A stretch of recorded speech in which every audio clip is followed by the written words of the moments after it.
because we want to talk about a charter school in Union County in the middle of controversy, ordered to close. WCNC Charlotte's Myles Harris is here in studio. So we talked a little bit about what's happening with this charter school. It's kind of layered, right? It is very much layered. Talk about what they're going through right now. Yeah, so Monroe Charter Academy, they're in Union County. They're specifically in Waxhaw. They went to the North Carolina Charter School Review Board this week, as early as yesterday, we should say, right? And they went there because they were trying to get a renewal of their charter for like a 7-year renewal. Kind of went through some of the stuff with the board, but instead of actually getting that renewal, the board actually decided to close this school like right now. Like I just left the school probably about 30 or 45 minutes ago. Crickets, like closed. They're already closed. Wow. And so a couple things kind of played into this factor though too. So this was a charter school that's in Monroe, or in Waxhaw I should say, and they were trying to move from Union County to Mecklenburg County. And I'm looking because I'm trying to make sure that I'm Again, it's a layered putting this story. together as well as we possibly can. They were trying to get a new site, but part of that is they actually needed to get their educational certificate renewed, verified, things of that nature. They did not do that. So during this process, back on like the 17th, they went virtual.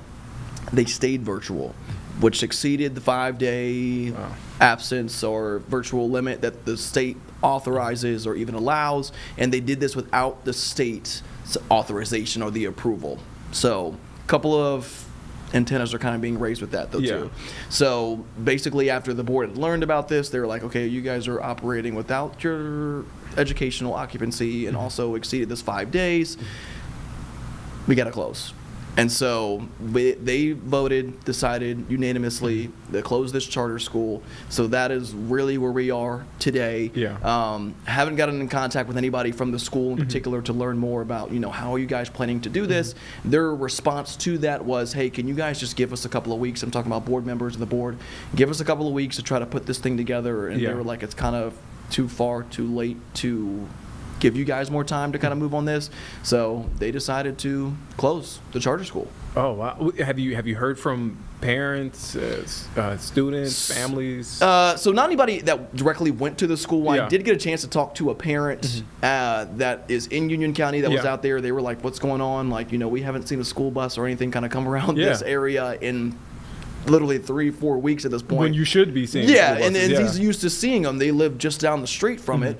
And I kind of explained to him on that, and he's like, yeah, I mean, I'd have a lot of questions though too, but also the big antenna that we're wondering is like, okay, what do parents do at this point, right?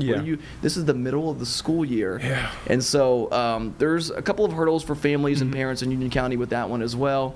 And so that's kind of where we are with this school. The school's been around since 2019. And so it was before the pandemic. Right. And so they've had a couple of issues with that, but they've also not really graded that well from the state as far as like enrolling students, things of that nature, as far as performance and stuff goes as well. So those other pieces also played a factor into the board's decision as well.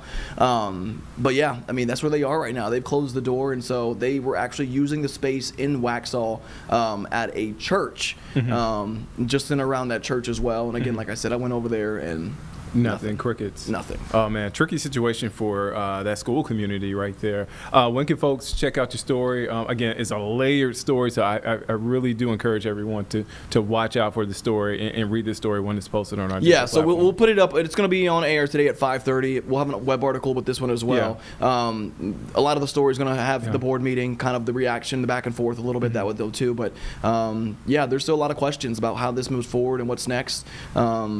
With this charter school, and really like for students and families and things of that nature as well. But definitely some concern, I should say though too. Like I said, this is a school that deals with kids from K through 6th grade. And so, I mean, you're talking about a wide range of kids. And so you got a lot of families now that are wondering, okay, what do we do with our kids for the rest of the school year? All right, man. Myles, thank you for your time. Thank you for stopping in the studio.